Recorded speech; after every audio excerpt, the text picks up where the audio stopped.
Nós vamos começar já, deu 9h30. E eu peço a vocês que fechem as portas agora, hein? Nada de fugir. Daqui para frente, as rotas de fuga, elas estão lacradas, fechadas, porque precisamos ouvir a voz de Deus. Precisamos ouvir o que Deus tem para nos dizer nessa manhã.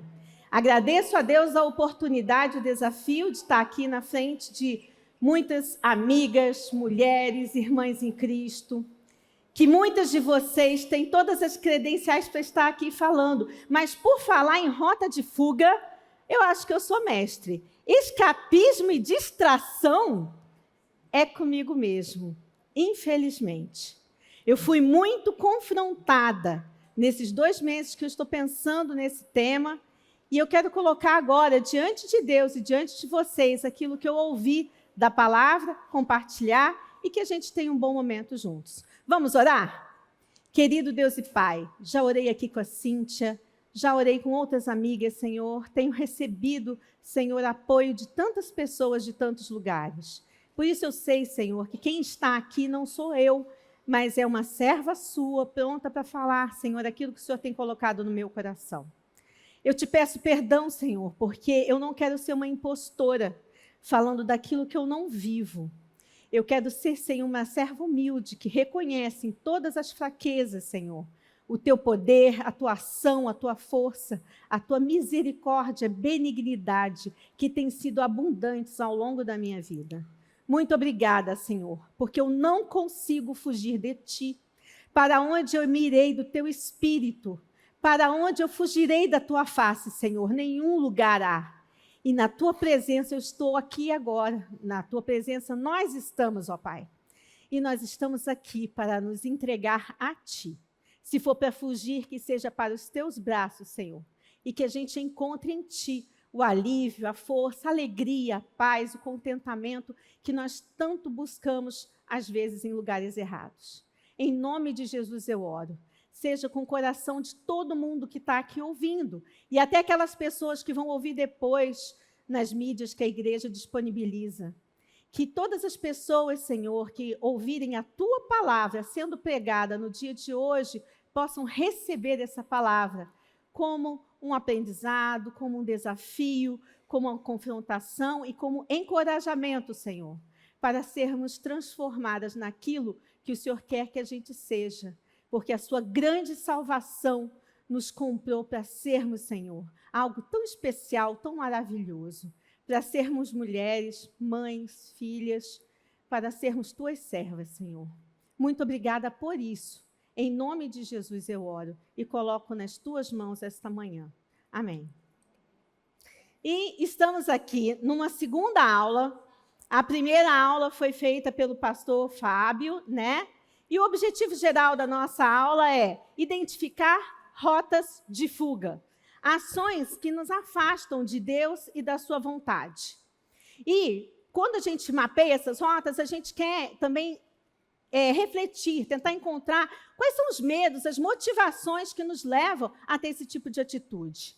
E também reconhecer quais são as crenças erradas que estão lá dentro, que de repente motivam e elas ficam evidenciadas, ficam no concreto a partir dessas nossas atitudes, que são atitudes de fuga. E, acima de tudo, o objetivo de todas as aulas que vão ser faladas aqui por diferentes mulheres da nossa igreja é apontar o caminho e a solução à luz da Bíblia. O que a Bíblia tem a dizer sobre isso? Ajudando a aceitar a vontade de Deus quando a vida se torna difícil. Quem aqui pode dizer que tudo só são flores? Hoje, Dia das Mães, é legal. Feliz Dia das Mães, e um abraço, um carinho. Mas todas nós aqui sabemos que tem momentos que essa mesma situação de ser mãe é muito difícil. Dá vontade de fugir? Que mãe que nunca pensou em escapar? Eu vou me trancar no banheiro. Aqui ninguém me acha. Quem nunca fez isso, né? Mas hoje a gente quer encontrar motivações, reflexões e encorajamento para achar uma rota que seja bem melhor. O nome dessa aula é Escapismo, fugindo pela distração. E o texto-chave escolhido, com a ajuda até de uma amiga que me mandou esse texto, é: desvia meus olhos de coisas inúteis e restaura-me por meio de tua palavra. Está em Salmo 119, 37. Meu nome é Gisane, eu sou professora. Aliás, agora eu estou aposentada. Primeira vez que eu vou estar nessa situação aqui já de aposentada. E trabalhei por 30 anos com adolescentes. 6º a 9º ano, professora de língua portuguesa. Então, se vocês pensam, a credencial dela é ser professora de 6º ano, poxa, vocês são bem melhores, né? Não vou fazer bagunça não, hein? Se fizer bagunça, falar na hora errada, eu vou ficar sem intervalo. Sem intervalo, hein? Tá bom, então, sou mãe de 3 meninos, que o pessoal da igreja chama só de denote, para facilitar. O denote, é o denote. Tá, mas são todos denote, né? Podia ser de manhã, de tarde, denote, mas é denote. E a gente tem até um versículo na Bíblia. Nosso versículo é: antes tem o seu prazer na lei do Senhor, e na sua lei medita de dia e de noite. Entendeu? Então, a gente tem até um versículo na Bíblia. Isso é só para dizer quem eu sou, porque a Cíntia falou, não vão te apresentar, não. Então, eu estou me apresentando, sou a Gisane, a mãe dos denote. E a gente vai falar sobre desviar os nossos olhos das coisas inúteis e ser restaurado pela palavra. E, para começar, vou fazer uma brincadeira, então. Em vez de ser imagem e ação, é imagem e reação. Você vai com a sua colega do lado, tá? Reagir a algumas imagens. Você pode falar, o que é isso? Legal? Gostou? Ai, quem dera, né? Ai, meu Deus. Que legal, gostoso. E essa? Bonitinha? Bom, olha, eu nunca fui, mas vocês devem saber, alguém deve saber, né? E essa? Também não. Também não. Só no PowerPoint. Pois é, e essa? Né? Muito bom. Ai, gente, essa faz o meu coração palpitar. E essa? Tem gente que vai para o salgado, né? Olha como a gente fica motivada. Ou tem gente que vai pensando no almoço. Tudo que não fui eu que preparei fica mais gostoso. Churrasco, então, feito pelo marido, pelo filho, é bem melhor, porque eu não tive que fazer nada. Então, mais gostoso. Só que tem gente que gosta do fitness. É opção. E tem gente que defende. Olha, por quê? Não uma coisinha mais light. E pensando em fitness, tem gente que é ligada no exercício. E aí, você se reage bem a essa imagem? Gostou? Eu não. Tá bom. Depende, né? Tem gosto para tudo. Eu tenho uma prima que gostou tanto que a minha prima virou competidora. Começou a correr e agora faz competição. Tem gosto para tudo. Também, olha. Ela está sorrindo, notem. Imagem e reação, ela está sorrindo. Essa aqui também, olha. Não cheguei lá. O meu exercício está mais para esse aqui. Esse aí eu consigo fazer. Apertar o controle remoto. Esse é meu. Aí, quem conhece bem, reação, cadê as reações? Não? Né? Pois é, quanta distração. Mas tem a realidade. Viajei, fui por tantos lugares, mas a realidade bateu na minha porta, na minha pia. E quando eu não lido com a realidade, ela se acumula. E às vezes tem coisas que eu não queria ter que enfrentar. Conversas difíceis. Dá para pensar nisso? Situações que a gente vai enfrentando que você pensou assim, vai ser mais fácil quando for mais velho? Nem sempre. Coisas que se acumulam. E eu penso, cadê aquela praia lá do primeiro slide? Para onde eu posso fugir? E dá 3 da manhã, estou acordada, estou pensando para onde eu posso ir para não ter que encarar tudo isso. É isso que passa nas nossas cabeças. Essas aulas de rota de fuga, elas têm como objetivo trazer uma perspectiva nossa de mulher, de coisas que a gente enfrenta e como a gente reage dentro dessas situações. O escapismo, a rota de fuga pela distração, é você, às vezes, não acreditar que Deus vai lidar com essas coisas pequenas, que atrapalham a sua vida ou que se acumulam e se tornam coisas muito grandes. Ou mesmo coisas crônicas, que você sabe, não tem uma saída fácil, não. O que eu tenho que fazer é suportar. Suportar até quando? Mas essa frase ficou na minha cabeça esses meses. Se eu acredito em um Deus que é capaz de controlar grandes coisas, eu tenho que ter certeza. Tenho que acreditar em um Deus que controla tudo. Pequenas coisas. Tudo, tudo, tudo na minha vida. Então, como eu falei aí, essa é a definição. O escapismo, ele, apesar de ser uma coisa que a gente imagina, está no campo da nossa mente, ele também pode ser expresso de formas concretas, como a gente usar alguma forma concreta dos alimentos, sexo, drogas, esportes, qualquer coisa, para nos dar satisfação num lugar que não deveria ser a satisfação à saída, deveria ser buscar a Deus. E o termo escapismo é usado num sentido negativo. E a gente vai trabalhar isso aqui não assim, eu preciso de um pouco de meu momento de desestressar. A gente está vendo aqui o escapismo não como um momento, mas como uma prática, como um hábito pecaminoso que me leva a uma rota de fuga, a um desvio da vontade de Deus, tá? Uma fuga da vida real.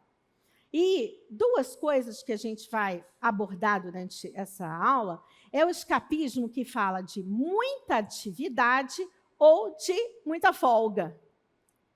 Ele pode estar situado no momento de trabalho, que pode também ser uma fuga, um trabalho excessivo, sem pausa, até no fim de semana, sem espaço para descanso, prioridade invertida, e que também não é um sinônimo de uma vida produtiva.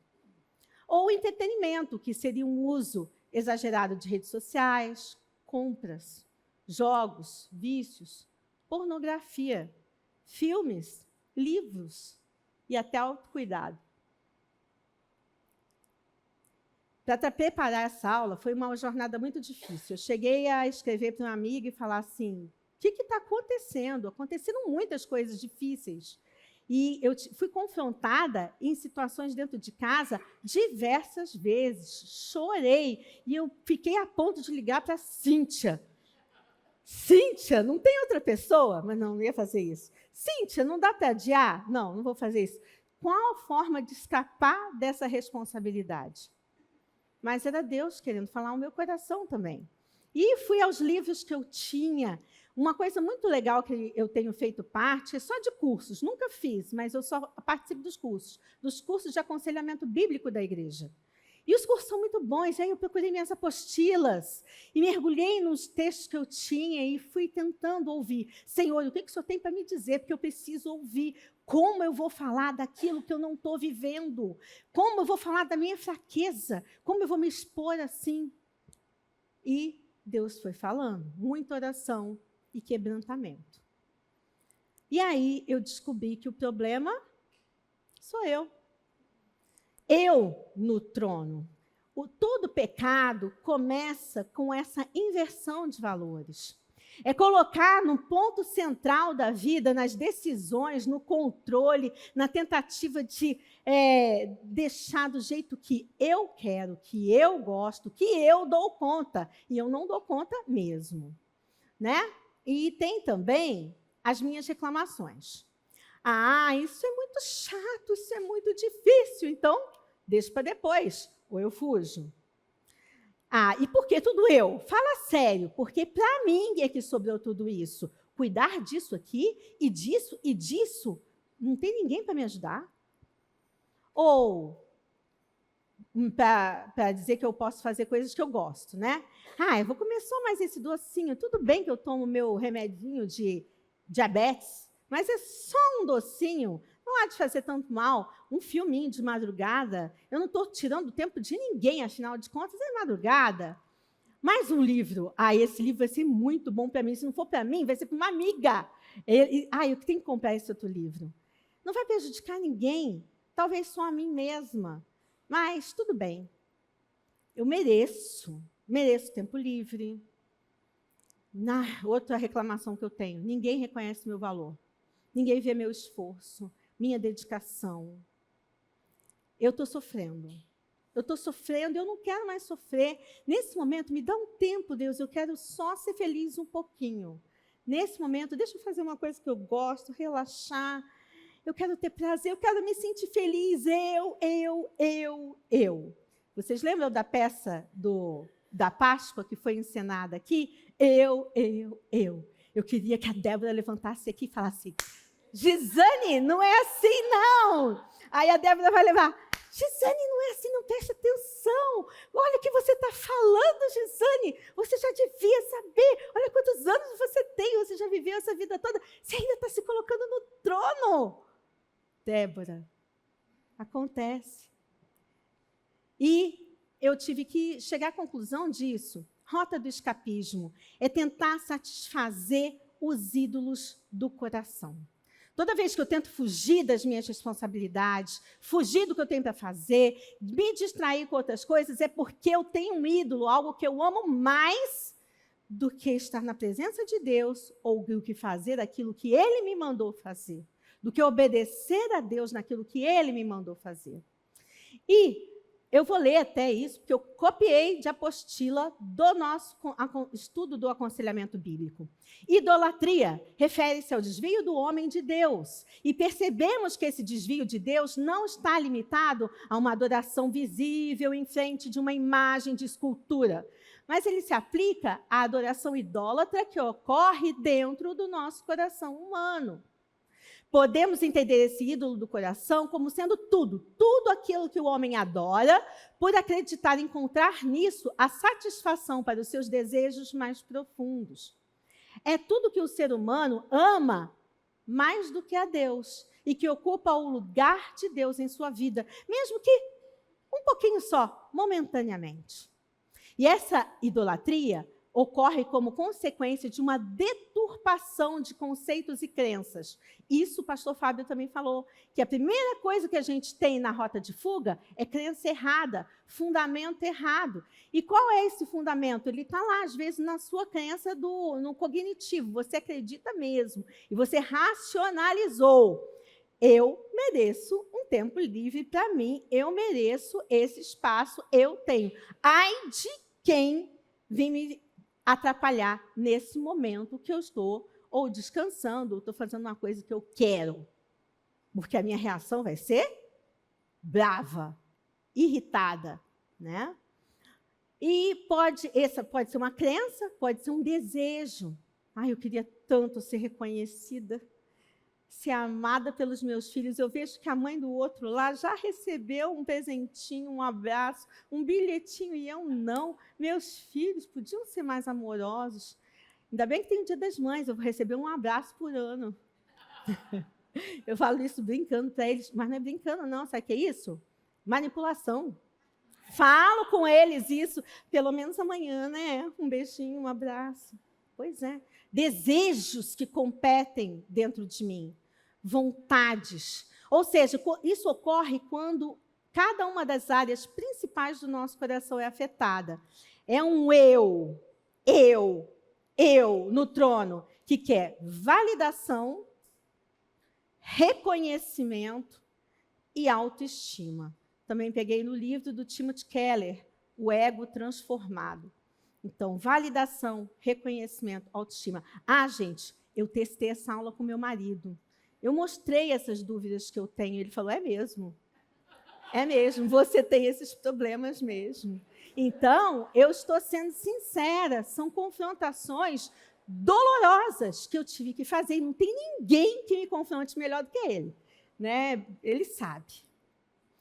E o Timothy Keller falou que uma liberdade para isso, um jeito de escapar disso, né, é você negar-se a si mesmo. É o que o Evangelho falou. É claro isso. É a liberdade. Para que você quer tanto essa validação? Para que você quer tanto tudo isso? Negue-se a si mesmo, entregue a Deus. Seja Ele a tua satisfação. Porque o ponto central do Evangelho é que em Cristo eu já sou amada. Em Cristo eu já sou salva. Eu já sou justificada. Eu já tenho tudo que eu preciso para ser feliz. Eu não preciso de distrações pequeninas para preencher um buraco que só Deus pode preencher. Nem a validação do marido, do filho, ou da minha mãe, do meu pai, para preencher algo que só Deus pode me dar, né? E nossa identidade está firmada no que Jesus fez e não no que a gente faz. Isso nos liberta da vaidade e da insegurança, coisas que eu tenho muita dificuldade, que eu acho que todo mundo, em diversos níveis, tem que enfrentar durante a vida. A gente vai sendo treinada, às vezes, para fazer tudo certinho. Eu sou a filha mais velha, aquela que a mãe sempre exigiu bastante, ajudou em casa, estava sempre disposta a ajudar. Mas, ao mesmo tempo, eu embuti uma cobrança de que eu tinha que estar certinha em todos os outros aspectos. E o pior, eu acho que eu sou certinha. E o pior, eu acho que eu estou quase lá. Se eu não sou tudo isso, eu sou quase. E não é. Às vezes eles é que não me reconhecem. Não, não é. Eles estão vendo aonde eu estou errando. Eu é que estou com um ponto cego. Então, que humildade é essa que eu tenho que reconhecer e desenvolver na minha vida? Não é uma humildade de pensar mais ou menos sobre mim mesma, mas pensar menos em mim mesma. Essa é uma frase do Timothy Keller também. A verdadeira humildade não é pensar menos de si mesmo. Ah, você não é tudo isso, ou você é tudo isso. Anime-se você é, acredite em você. Não. Pensa menos em você, mas em Deus, coloca Ele lá no lugar que é devido. E aí, eu tenho uma amiga. As amigas ajudaram nessa aula o tempo inteiro.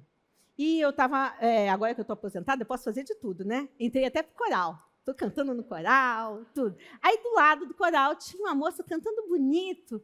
E a minha nora, que me ajudou também com essa aula, falou, tem uma música. E aí a minha norinha me passou a letra e eu pensei na moça do coral, que eu conheci agora, a Simone, e ela vai cantar para a gente. Que esse seja um momento para a gente pensar nessa idolatria.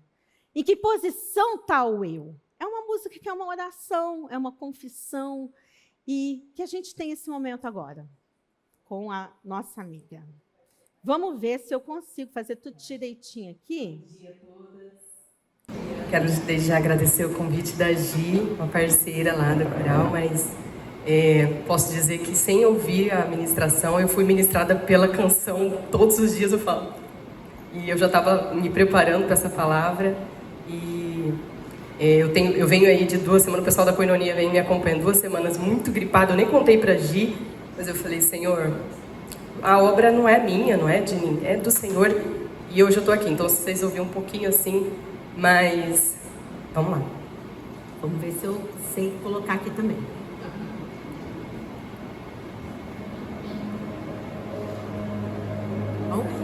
Está saindo. Deus, o que eu estou fazendo? Eu não consigo me concentrar quando eu oro. Eu tenho vivido uma vida sem sentido, uma vida só para mim. Eu não tenho te colocado nela. Faz tempo que eu não oro de forma sincera. Ah, Deus. Meu tempo com as redes sociais, meu coração com sonhos e amores, minha mente com metas e trabalho, sentimentos com alegrias e dores, minha atenção com opiniões, emoções de imaturas paixões, minha fé com o que é visível, meu corpo com o que é perecível. E quando vejo não viver contigo, mas pra minha carne fiz tantos favores. E eu dei mais uma desculpa, é o trabalho, tempo, outros amores. Como posso estar ficando um amor tão fraco? Me perdoa, oh Deus, te dei tão pouco espaço. Me ajude a não perder mais tempo, de grampear em meus pensamentos, não cometer tamanha idolatria. Me tira do centro e volta pra minha vida. Quero de volta aquele contentamento de estar contigo em oração devota, de coração, joelho, acender a hora. Me tira do centro e volta pra minha vida. Tira de mim. E quando vejo não vivi contigo, mas pra minha carne fiz tantos favores. E eu dei mais uma desculpa, é o trabalho, tempo, outros amores. Como posso estar te dando um amor tão fraco? Me perdoa, oh Deus, te dei tão pouco espaço. Me ajude a não perder mais tempo, te grampear em meus pensamentos, não cometer tamanha idolatria. Me tira do centro e volta pra minha vida. Quero de volta aquele contentamento de estar contigo em oração devota, de coração, joelho, acender a hora. Me tira do centro e volta pra minha vida.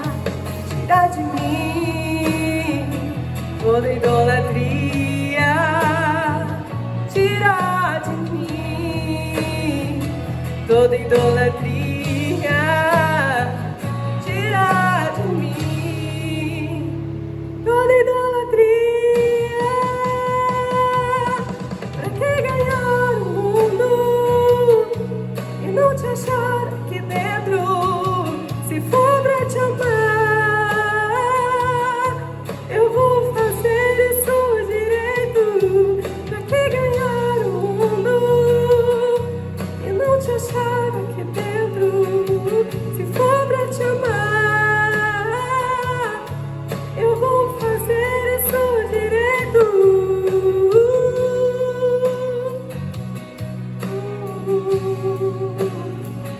Toda idolatria.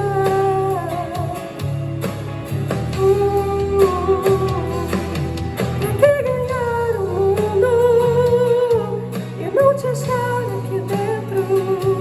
Se for pra te amar, eu vou fazer isso direito.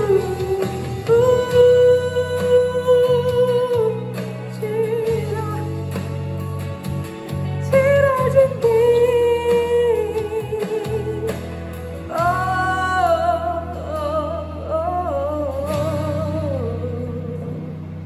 Amém, amém.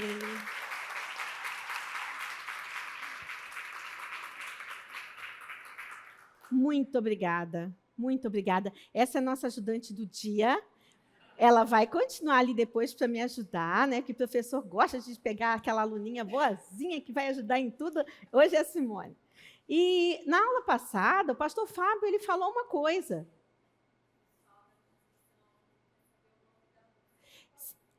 O nome da música é Idolatria, da autora Marcela Thaís.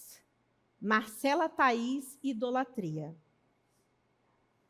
E o pastor Fábio Gregório, ele falou muito que a gente, às vezes, ou está em rota de colisão ou de edificação. E a rota de colisão, ela vem por um fundamento fragilizado.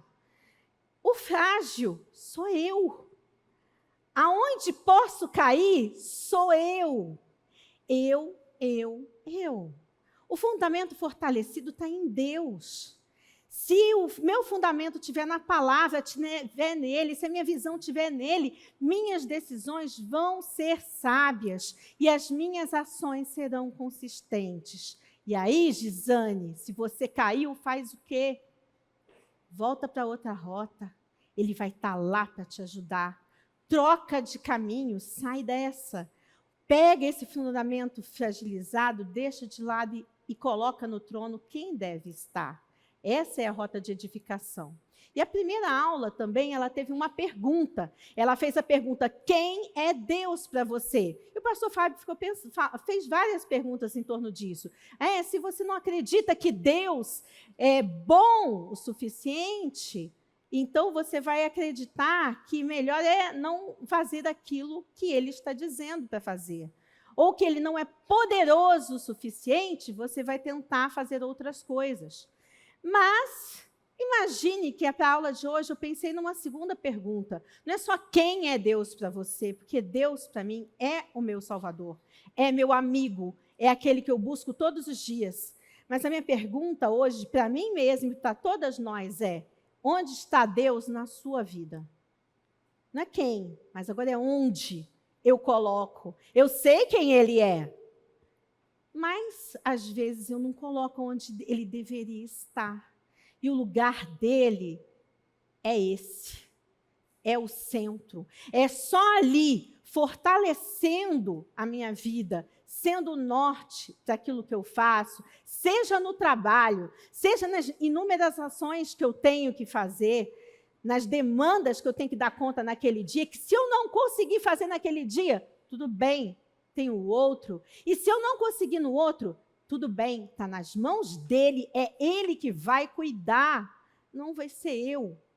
Só ele, só por ele, só ele no centro, que eu vou conseguir toda a outra rota que me leva no caminho certo. Senão, vai ser um escape, vai ser uma fuga, vai ser uma distração. Então, a pergunta que eu posso me fazer para saber se aquilo que eu estou fazendo está numa rota de colisão, está em pecado, é: que prazer que eu quero tanto que eu estou disposta até a pecar para ter esse prazer? É pecado você assistir uma série, um filme? Quanto tempo eu estou passando ali? Quanto aquilo, a minha mente se engaja? Quanto aquilo define, às vezes, uma reação que eu vou ter na hora de eu exigir algo do meu marido, dos meus filhos e tudo mais? Estou vivendo naquele mundo de fantasia ou eu voltei com os pés para o chão? Isso porque eu sou uma dorameira. Estou bem curada porque eu só assisto se meu marido estiver do meu lado. Eu não assisto sozinha. Eu só posso assistir o dia que ele está comigo. E aí a gente assiste, conversa e tal, e coloca as coisas no devido lugar. Mas eu estaria disposta a pecar para fazer aquilo que eu quero? Sim. E eu não sabia que eu era capaz de fazer isso. Mas a primeira vez que deu 7 da manhã e eu estava acordada, porque eu passei a sexta-noite, a sábado todo, vendo filme, igual, sei lá, eu já tinha ouvido falar que adolescente maratonava, mas eu, a madrugada toda vendo, aí eu tive, está errado. Tem alguma coisa muito errada do jeito que eu estou lidando com essa mídia. Ela está me dominando. Eu estou disposta a perder minha noite de sono, meu descanso? O que isso está fazendo? Parou. Tem que dar um basta nessa distração. Ela não pode me dominar. Então, e que distrações me impedem de crescer na santidade de vida? Existe algo melhor do que buscar a santidade? Existe algo melhor do que buscar a presença de Deus? Não tem, porque todas as outras coisas que a gente busca, o problema dessas outras coisas é que elas nunca satisfazem. A gente sempre quer um pouquinho mais. É o próximo capítulo, é o próximo docinho, é a próxima atividade, sei lá. Elas não satisfazem. Mas a satisfação que vem de um tempo com Deus, ela perdura. Ela passa um tempão eu sabendo que o meu coração ainda está aquecido pela palavra que eu ouvi de Deus. Então, é Ele no centro. Só essa é a resposta. A gente vai dar uma paradinha já, porque a segunda parte é até um pouquinho mais longa. Vamos combinar, então, 10h15? Vocês me ajudam? Tá bom? Muito obrigada pela atenção. Voltamos em 10 minutos. Você já falou essa frase? Estou só dando uma olhadinha.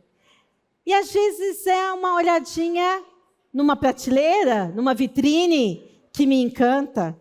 Eu tenho um problema se eu saio. A Gabriela, ela tinha que me segurar. Viajamos juntas, né, Gabriela, num congresso, e passa naquelas fileiras de coisas de livro. Gente, eu sei que eu não vou conseguir ler todos os livros que eu tenho em casa, nem até eu terminar essa vida, só na eternidade. Eu acho que eu já devia de comprar assim, um livro que desse para ler lá, porque aqui não vai dar mais tanto livro que eu tenho. Aí eu começo a pensar, não, mas eu posso dar de presente, né, Gabriela? E aí eu começo a dar livro de presente, porque... Mas vigiem, orem para que não caiam em tentação. Outra coisa, que eu não sei o quanto afeta vocês, mas eu tive que chegar numa hora e cortar na carne. Filmes intensos, românticos. Eu não sei se vocês sabem essa imagem aí, Diários de uma Paixão. Esse filme, Diários de uma Paixão, sério, gente, ele é pesado. Ele é pesado. Havia uma época que eu falava sempre assim, não, fecha o olho, vira para o outro lado e dá uma olhada. Não é assim que a gente lida. Porque o filme inteiro, esse Diários de uma Paixão, ele parte de uma premissa muito destrutiva em relação ao relacionamento homem e mulher. Entendeu? Há muita manipulação dos dois. Ele, para querer sair com ela, não sei se vocês lembram dessa cena ontológica, ele se pendura numa roda gigante e fala, ou você sai comigo, ou eu me jogo daqui. Aí ela começa a gritar, e aí ele fica com uma mão só. Tá? Realmente, gente, não é assim que funciona. É uma exploração abusiva do medo do outro, para fazer aquilo que você quer que seja feito. E assim vai. Né? Eu acho que a gente tem que examinar tudo e reter do que é bom, mas não tem que examinar tudo que se você já sabe que não é bom. Né? Se você já sabe que aquilo te afeta, que aquilo ali está tomando uma proporção diferente do ideal, você já tem que aumentar seu filtro. Mas eu já tenho 52 anos, eu posso ver qualquer coisa, até de 18, 20, 30... Eu não tenho censura para a minha idade. Claro que tem, o filtro é a palavra de Deus, o filtro é aquilo que agrada ou não o Espírito Santo. E muitas dessas imagens não são boas para o meu coração. Eu não sei como você vai lidar com isso, mas eu tive que fazer isso. Fazer cortes mesmo, sabe? Tanto em literatura quanto em mídias que afetam um lado que, para mim, é vulnerável. Pode ser rede social também, né? Eu vou dar só uma olhadinha. Quando você vê, 45 minutos. Mas de onde que eu tinha aqueles 45 minutos? Eu não tenho nem 10. Como que eu tenho 45 minutos para ficar passando o dedo aqui nesse celular? Não dá. Aí eu coloquei também, o meu Instagram ele só funciona 15. Passou disso, ele fecha. Ele fala, você já atingiu o seu limite diário. Paf! Então, se eu não tenho tanto autocontrole, eu tenho que delegar, até dar um jeito. Usar estratégias, porque eu só estou dando uma olhadinha, nem sempre funciona comigo. Não sei com vocês. Mas essa é uma questão que também eu me senti confrontada nessa aula sobre distrações. Tudo que tem a ver comigo em distrações pipocou nesses meses que eu estive estudando, tá? E um versículo que ficou na minha cabeça, não amem o mundo, nem o que nele há. Se alguém amar o mundo, o amor do Pai não está nele. Essa coisa de amar. E eu sou muito intensa. Ou eu amo, ou eu odeio. Eu odiei, detestei. Ou então, eu estou apaixonada por aquilo. Sabe, busca do equilíbrio é a minha luta. É a minha tentativa o tempo inteiro, né? Eu não posso amar isso, eu amar a Deus. Pois tudo que há no mundo, a cobiça da carne, a cobiça dos olhos e a ostentação dos bens, do conhecimento, do que quer que seja que eu queira ostentar, não provém de Deus, mas do mundo. E eu quero amar a Deus. Deus, me dê força para te amar. Essa é uma dificuldade que vocês acham que só acontece quando você está num momento de imaturidade e tal? Ou pode acontecer em qualquer fase da vida? Vou dar uma dica para vocês. 10 passos para a tragédia. Da distração à tragédia em 10 passos. Querem ver? Cadê minha amiga aqui? Porque agora a gente vai... Assim, se vocês quiserem abrir a Bíblia, eu vou estar em 2 Samuel 11, 1, o tempo todo. Mas ela vai lendo para mim, a Simone, para a gente ganhar esse tempo. Então, o primeiro passo é você descansar na hora de trabalhar.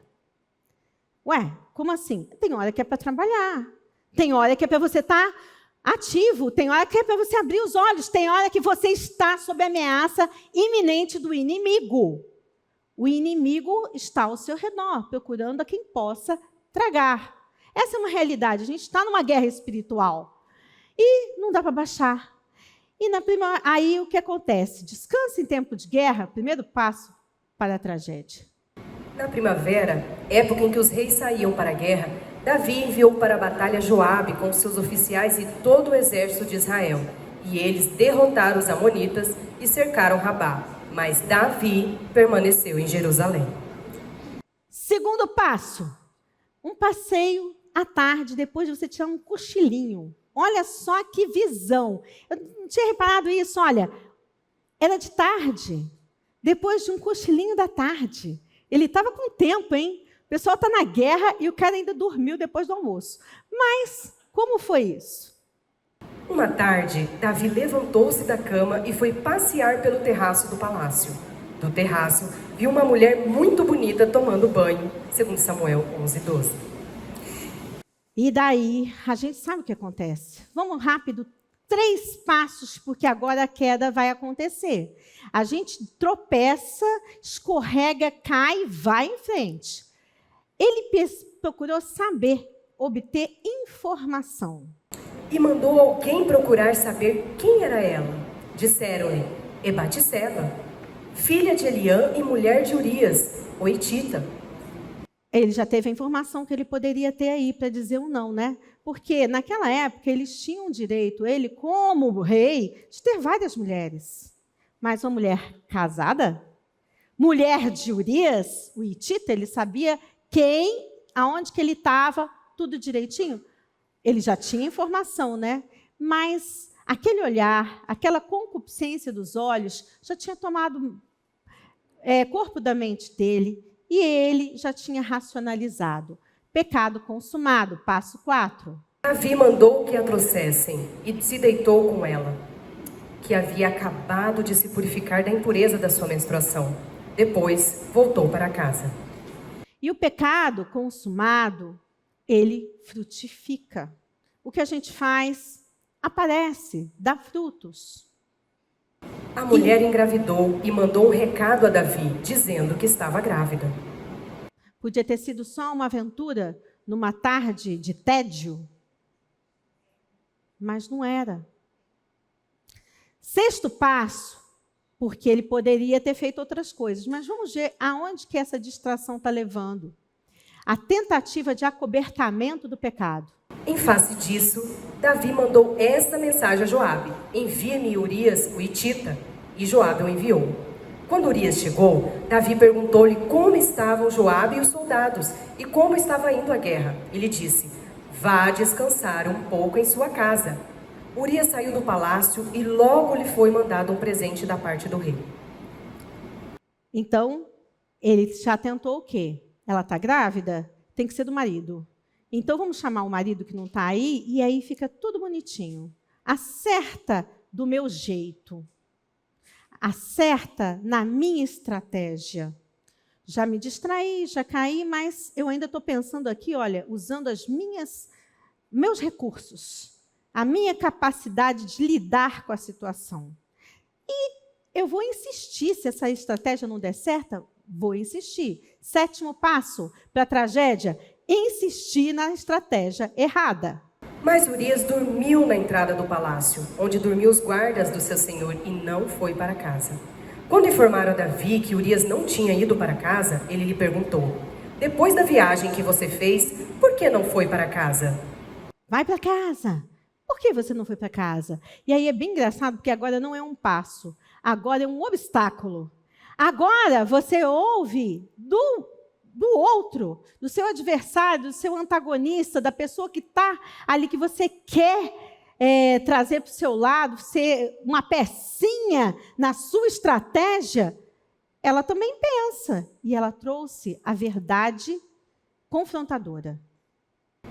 Urias respondeu: a arca e os homens de Israel e de Judá repousam em tendas. O meu senhor Joabe e os seus soldados estão acampados ao ar livre.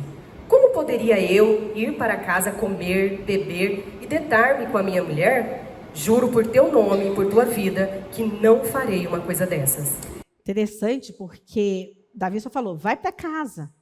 Mas ele já entendeu tudo, o que implicava naquilo ali. E ele falou assim, mas eu vou para casa comer, beber e deitar com a minha mulher? Não, eu como, bebo até aqui fora, mas eu descanso aqui. Eu não vou para casa ter uma vida tranquila enquanto está todo mundo na guerra. Quem é que estava fazendo isso antes? Davi. Ele estava na casa, comendo, bebendo e ainda usando a mulher do outro. Ok, mais um passo para a tragédia se estabelecer. Tentar corromper o seu adversário. Então Davi lhe disse, fique aqui mais um dia, amanhã eu mandarei de volta. Urias ficou em Jerusalém, mas no dia seguinte, Davi o convidou para comer e beber e o embriagou. À tarde, porém, Urias saiu para dormir em sua esteira onde os guardas de seu senhor dormiam e não foi para casa. Ele se manteve. Ele se manteve na coerência com aquilo que ele acreditava. Urias se manteve coerente. Ele estava fortalecido por uma crença que era, eu deveria estar na guerra. Mesmo tendo sido embebedado, tudo que poderia ter feito como um contexto para facilitar a vida dele, ele não quis. Ele realmente não quis, ele não foi para casa.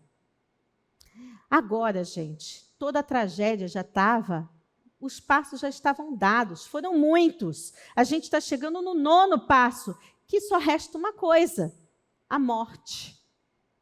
De manhã, Davi enviou uma carta a Joabe por meio de Urias. Nela escreveu, ponha Urias na linha de frente e deixe onde o combate estiver mais violento, para que seja ferido e morra.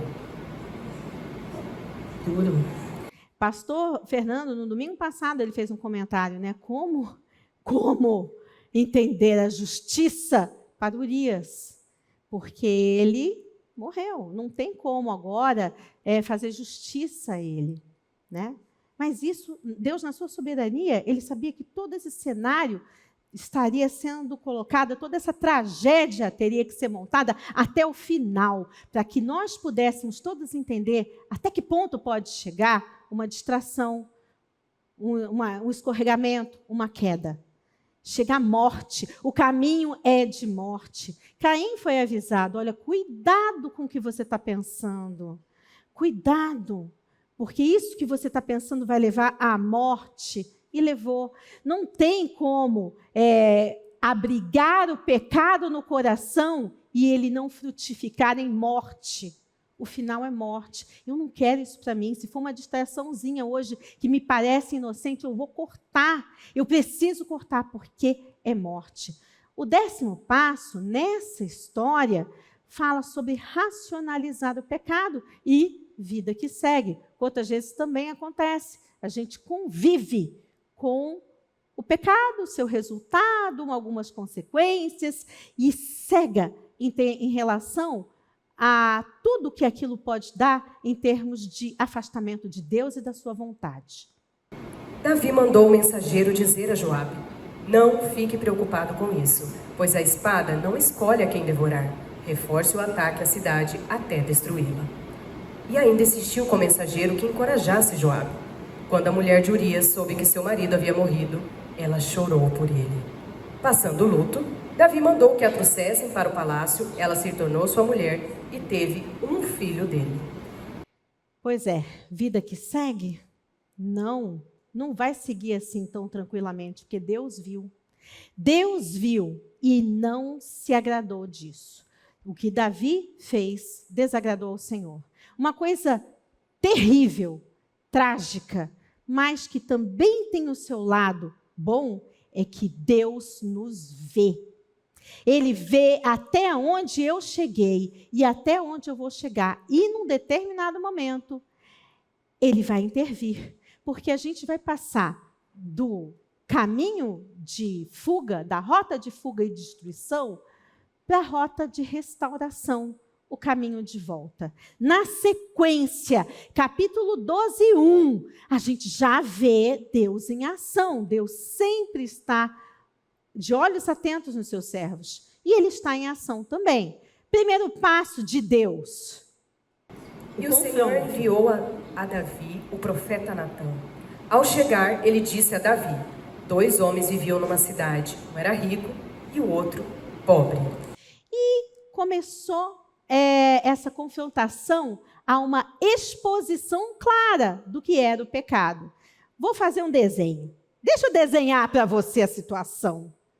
E Deus deu o desenho. Certo dia, um viajante chegou à casa do rico e este não quis pegar em suas próprias ovelhas ou dos seus bois para preparar-lhe uma refeição. Em vez disso, preparou para o visitante a cordeira que pertencia ao pobre. Aí, o terceiro passo é a gente ter uma noção, Deus mostra o tamanho dessa cegueira espiritual. Aonde está o foco? Porque olha só como foi a primeira leitura desse aluno, Davi, na escola do professor Natã, instruído por Deus, né? Mas olha o que o aluninho leu. Ah, é para achar isso aqui nessa história? Já sei, então essa é a interpretação? Olha a interpretação que ele deu. Então, Davi encheu-se de ira contra o homem e disse a Natã: juro, pelo nome do Senhor, que o homem que fez isso merece a morte. Deverá pagar 4 vezes o preço da cordeira, porquanto agiu sem misericórdia. Tá vendo como que eu sou uma pessoa justa? Olha, vai ter que pagar 4 vezes a cordeira, tá vendo? Eu não vou deixar barato, não. Ó, 4 vezes ele fez o que estava errado, 4 vezes o que está errado. Cego. O que ninguém quer ouvir, a repreensão direta. E como ela é necessária. E esse é o 4º passo que Deus fez para resgatar. É uma repreensão direta. Então Natã disse a Davi: você é esse homem. Assim diz o Senhor, o Deus de Israel: eu ungi rei de Israel e livrei-os da mão de Saul. Dei-lhe a casa e as mulheres do seu senhor. Dei-lhe a nação de Israel e Judá. E, se tudo isso não fosse suficiente, eu teria dado mais ainda. Porque você desprezou a palavra do Senhor, fazendo o que ele reprova, matou Urias, o hitita, com a espada dos amonitas e ficou com a mulher dele. Deu bem claro o diagnóstico. É isso aqui, você errou nisso. Você é o errado aqui.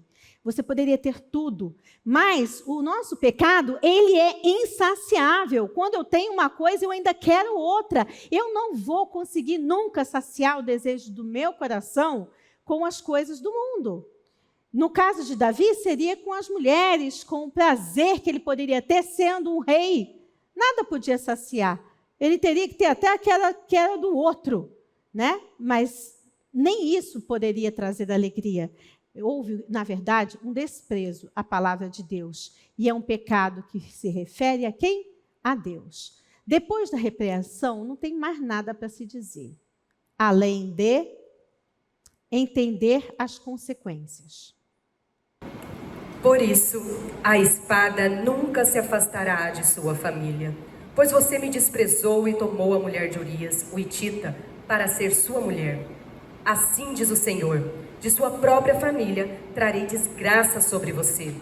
Você fez isso às escondidas, mas eu o farei diante de todo Israel em plena luz do dia. Está posto o pecado, está colocada a consequência, e o que resta a Davi fazer é dizer. Então Davi disse a Natã: pequei contra o Senhor. E é tão rápido, esse momento do texto, eu achei, não tem detalhes, não tem mais nada, é só pequei, assumi, pequei contra o Senhor. E não foi só contra Urias. Nesse caso, Urias não vai estar nem mais lá para ele pedir perdão. Ele teve um face a face com Urias antes e não confessou. Ele teve um face a face com Urias antes e a única coisa que ele quis fazer era corromper Urias para entrar no plano dele, Davi. Agora ele tinha que se ver com Deus. Pequei contra o Senhor. E de Deus, um Deus que conhece aquele Davi desde que ele era um menino, lá cuidando das ovelhas do pai dele. Quando Deus falou para Samuel, eu escolhi aquele menino que está lá ainda pastoreando as ovelhas do pai dele, eu vi o coração dele. Deus já sabia tudo, todo o pacote da vida de Davi, até essa queda. Naquele momento, Deus já sabia até essa queda e sabia como que Davi ia responder a essa situação de queda e pecado. E aí Natan respondeu, olha, perdão completo e imediato. Pode ler. E Natan respondeu, o Senhor perdoou o seu pecado, você não morrerá. Sabendo que o salário do pecado é a morte. Sempre foi assim, a morte sempre, a trilha da tragédia, da rota de fuga, ela termina em morte. E a consequência para quem fez também é a morte. Mas, no caso dele, o que vai acontecer? Onde essa morte vai se manifestar? 7º passo, sem entender ou entendendo só na eternidade, se submeter à soberania e à justiça de Deus, aplicada naquele momento e daquela forma. Entretanto, uma vez que você insultou o Senhor, um menino morrerá. Depois que Natan foi para casa, o Senhor fez adoecer o filho que a mulher de Urias dera a Davi. E é isso, gente. Davi teria uma grande perda. Ele teria que passar pela morte também. E isso causou um quebrantamento muito grande. Nós somos aqui no Dia das Mães pensando, o que é perder um filho? Ver a morte, a perda, a destruição, a degradação de um filho. E ele teve que enfrentar isso por culpa dele. Ok, isso vai gerar algo nele. E nós vamos ler tanto Samuel 12, que é uma entrada rápida, um versículo rápido, quanto Salmo 51, que é a manifestação mesmo de Davi em resposta a Natan, na forma de um salmo. Ela vai ler já os dois. E Davi implorou a Deus em favor da criança. Ele jejuou e, entrando em casa, passou a noite deitado no chão. Tem misericórdia de mim, ó Deus, por teu amor. Por tua grande compaixão, apaga as minhas transgressões.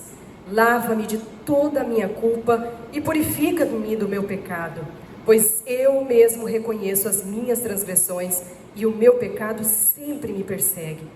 Contra ti, só contra ti, pequei e fiz o que reprovas, de modo que justa é a tua sentença e tens razão em condenar-me. Cria em mim um coração puro, ó Deus, e renova dentro de mim um espírito estável. Não me expulse da tua presença, nem tires de mim o teu Santo Espírito. Devolve-me a alegria da tua salvação e sustenta-me com o espírito pronto a obedecer. Agora sim, a rota que foi tão longe, ela está dando ideia de que está voltando. Houve confronto, houve dor, está havendo um quebrantamento. Lá em Samuel não está descrito tanto que ele sentiu e como que Davi se colocou diante de Deus, mas em Salmo 51 está. O título desse Salmo 51 é uma resposta de Davi no momento que ele recebeu o confronto de Natan. E isso mexeu com a mente, com tudo aquilo que ele acredita. Lembra de como o pecado ataca o nosso cognitivo, volitivo, afetivo, todas as áreas do nosso ser? Aqui o quebrantamento também tem que tocar todas as áreas do nosso ser. É a mente, quando ele fala, reconheço as minhas transgressões, o meu pecado me persegue. É o espírito, quando você fala assim, renova dentro de mim um espírito estável, o meu espírito está abatido, eu estou afastada de ti, eu não sinto mais a sua presença, eu não posso ficar sem sentir a sua presença. E as emoções, Tudo isso gera angústia, tristeza, que você não pode mais olhar para si mesmo sem lamentar. É o pecado que parece que acaba com toda a sua identidade. Quem sou eu? Eu sou esse pecador. Eu sou esse sofredor pecador. E aí, a única coisa que pode pedir é: devolve-me, Senhor, a alegria da tua salvação. Porque sem a alegria de saber que pelo menos no céu eu vou estar livre desse pecado permanentemente, eu não sei o que eu vou fazer. Porque ele não tinha mais como voltar atrás. Urias não ia mais ser recuperado. O filho dele já estava em vias de morrer. A rota dele já estava determinada também em termos de consequências. A alegria, então, é na salvação. A alegria na eterna liberdade que vamos ter sem pecado na presença de Deus. Porque a consequência ele ainda estava lidando. Então ele precisava ter esse quebrantamento e ele passou por isso. Essa é a rota da reconstrução. A gente estava conversando aqui no intervalo e eu esqueci o nome dela. Ela falou assim: eu tive que limpar as feridas do meu marido até lá embaixo, após um acidente que ele teve, para que não tivesse infecção. E ele não passou por infecção, ele não teve que passar por nenhum tratamento maior daquelas feridas, porque a limpeza dessas feridas foi feita, muito bem feita. E foi até o fundo, e doeu, e foi triste fazer aquilo ali. Mas teve um ganho. E o ganho é a restauração da alegria. O ganho da limpeza na presença de Deus é a restauração do seu contato com Deus. E diante disso, gente, só me resta adorar. Adorar em meio à dor, adorar logo após o pecado, adorar a queda. O melhor lugar de você adorar a Deus é de joelho. É com a cabeça no chão, falando: eu pequei, me perdoe. E Deus vem ao nosso alcance. E nos dá a alegria e a possibilidade de adorar. Então Davi levantou-se do chão, lavou-se, perfumou-se e trocou de roupa. Depois entrou no santuário do Senhor e adorou. E voltando ao palácio, pediu que lhe preparasse uma refeição e comeu. Assim que ele soube que o filho dele já tinha morrido mesmo. E esse é o Salmo 32, que também foi escrito após esse evento. Como é feliz aquele que tem suas transgressões perdoadas e seus pecados apagados. Como é feliz aquele que tem o Senhor, não atribui culpa e quem não há hipocrisia. Enquanto escondi os meus pecados, o meu corpo definhava de tanto gemer. Pois de dia e de noite, a tua mão pesava sobre mim. Minha força se foi esgotando, e como em tempo de seca. Então reconheci diante de ti o meu pecado e não encobri as minhas culpas. Eu disse: confessarei as minhas transgressões ao Senhor, e tu perdoaste a culpa do meu pecado. Está aí. A história se completa. A narrativa só fica completa na redenção. Não é no pó que ela está completa, não é no escape, não é no sofrimento, não é na lama. A narrativa fica completa na redenção, proposta por Cristo, dada por Deus. E eu achei muito bonita essa citação, eu vou ler essa citação aqui. Quando Deus disse não aos rogos de Davi, ele foi imediatamente para a igreja. E foi para a igreja não para choramingar, nem para se queixar, mas para adorar. Davi defendeu o seu caso diante do trono do Onipotente e perdeu. O filho morreu, ele perdeu o que ele pediu, Deus disse não. Mas não obstante, ele se curvou diante da providência de Deus para deixar Deus ser Deus. Deus é Deus quando ele diz sim e quando ele diz não. E a gente prova isso com o alívio, com a restauração da nossa alegria.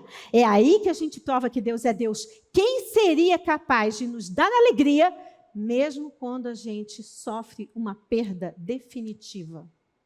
Mesmo quando a gente vê um não completo acontecendo?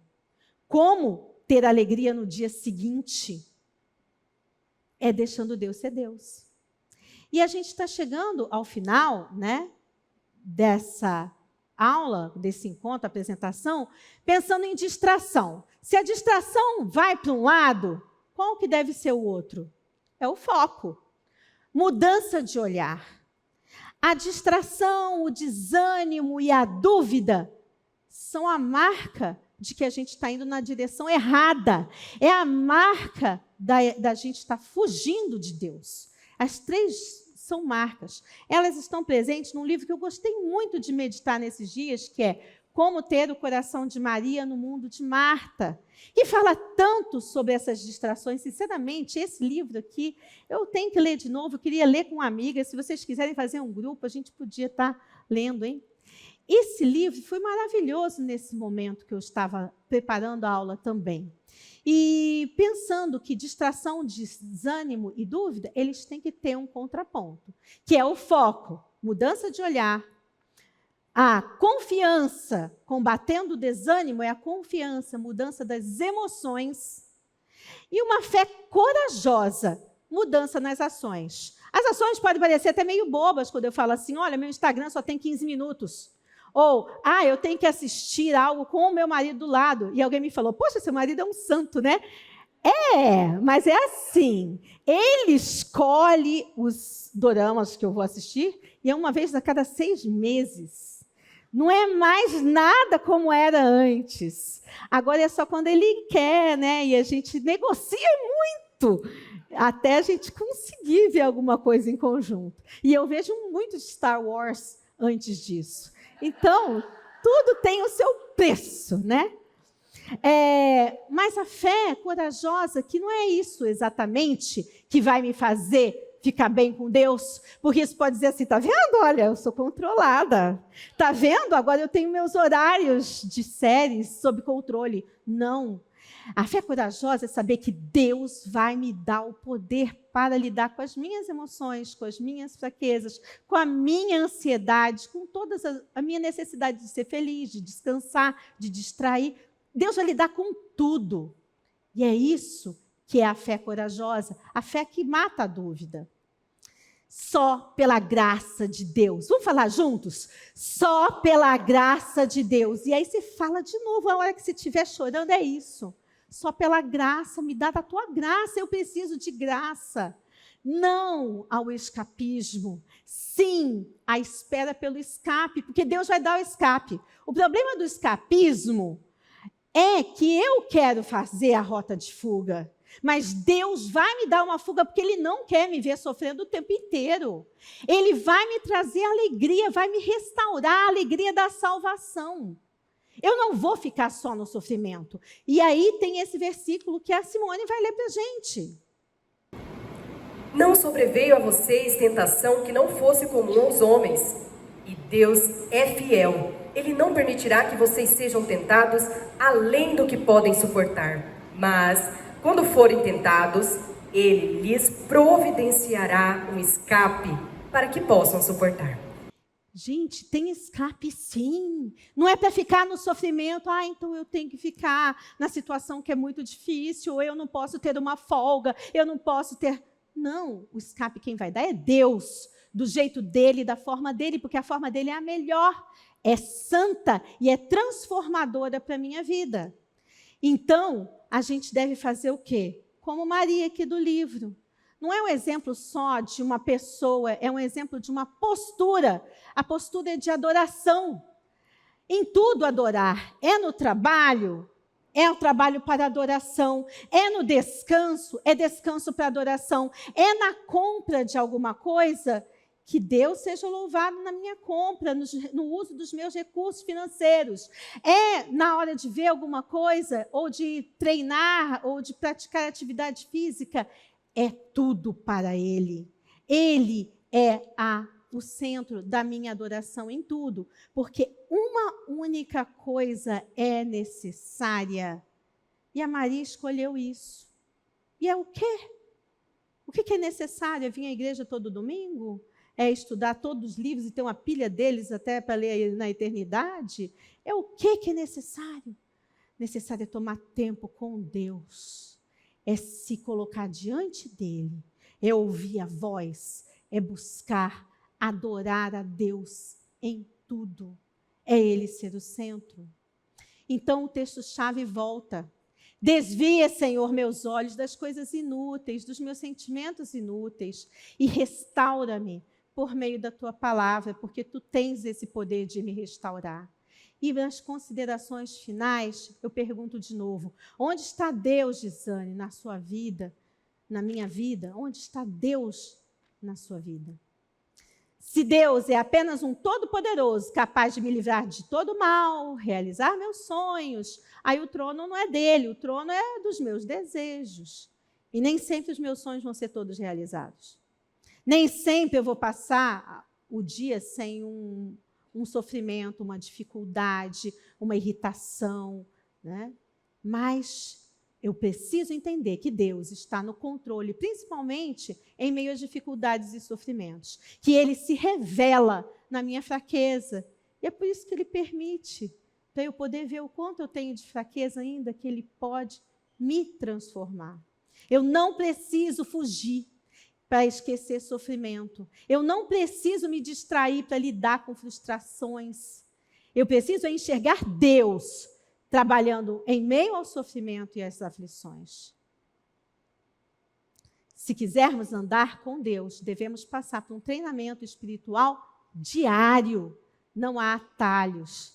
Então, tenhamos coragem, fé corajosa para exercitar essa busca todo dia, essa luta contra a carne, contra as distrações, contra os pequenos hábitos pecaminosos escravizadores, porque nós precisamos quebrar padrões de resposta destrutivos, habituais, e substituí-los pelo que é bom, certo, belo e excelente.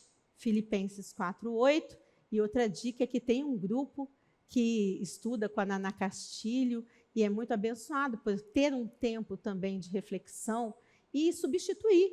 Já que eu não vou ver tantas séries, eu tenho tempo, hein? Para substituir e assistir lives e outras coisas muito edificantes. Sabemos que Deus nos vê diariamente. Ele vê e não deixa lá, não. Ele age. Ele vem ao nosso socorro para que os nossos hábitos pecaminosos sejam confrontados, porque Ele quer nos transformar e nos fazer crescer. Ele me salvou, Ele me ama, Ele é o centro da minha adoração e é o centro da minha vida, porque se eu tiver que fugir, que eu fuja dos meus pecados e eu corra para os braços de Jesus Cristo, o meu amado. Que em meu coração Cristo seja o centro. Eu queria fazer um desafio a vocês. Vocês conseguem cantar a capela só essa frase para a gente encerrar? A gente vai cantar 2 vezes esse refrão. Tira para a gente? Só esse refrão 2 vezes, com uma oração. A gente sabe esse refrão. E que a gente fique cantando em adoração o tempo todo durante esse dia. Quando eu for almoçar com a minha família, quando eu for encontrar outras pessoas, quando eu tiver que lavar a louça, quando eu for fazer outras coisas. Que seja um refrão na minha vida. Vamos cantar? Que em meu coração Cristo seja o centro e todo o meu ser mostre quem tu és. Que em meu coração Cristo seja o centro e todo o meu ser mostre quem tu és, Jesus. E, para encerrar, eu tenho um dever de casa. A gente vai orar e eu tenho um dever de casa. Dever de casa, eu fiz uma folhinha para vocês fazerem uma redação. Professor de português. E eu fiz a folhinha e eu fiz a minha redação. A proposta é que você fale com Deus no momento hoje ainda, se puder, e fale assim: meu Deus, eu aprendi tal coisa. E eu vou dizer o que eu aprendi com a aula que Deus me deu. Querido Deus, nesses últimos meses eu meditei sobre o que significa fugir, escapar, me distrair e distanciar da sua vontade. Eu me senti muito confrontada e fraca para enfrentar meus hábitos pecaminosos mais íntimos. Por vezes eu reagi mal ao perceber que eu seguir a sua vontade começa negando a minha. E isso impacta o jeito de eu lidar com as minhas atividades rotineiras e com o relacionamento que eu tenho com os meus pais, com as minhas tias, com o Léo e com os meninos. Senhor, eu te peço perdão, mas eu não poderia, Senhor, deixar de reconhecer que nesse processo teu grande amor e paciência estiveram presentes comigo. Tu és tão presente, tão bom e tão misericordioso que eu não tenho que temer. Nem mesmo minhas rotas de fuga me afastam de ti, porque tu estás em todos os lugares e em todos os momentos. Ainda que eu veja o caos das situações emaranhadas ou crônicas da minha vida, lá, em meio ao conflito e da confusão e da dor, a tua luz brilha silenciosa e faz com que o meu coração escute louvores.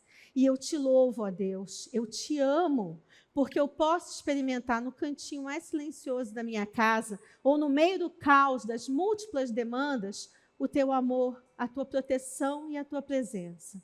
A tua palavra me fortalece, tranquiliza. A tua presença me aquece, me conforta. A tua sabedoria me orienta e me dá discernimento. E ainda que eu não entenda tudo, não conheça tudo, não consiga tudo, eu posso descansar. Pois tu és Deus e tu és o meu amado Deus, que é tudo, tudo para mim. Essa carta é para ele e vocês vão escrever de vocês. Que Deus abençoe e tenha um dia feliz, feliz Dia das Mães.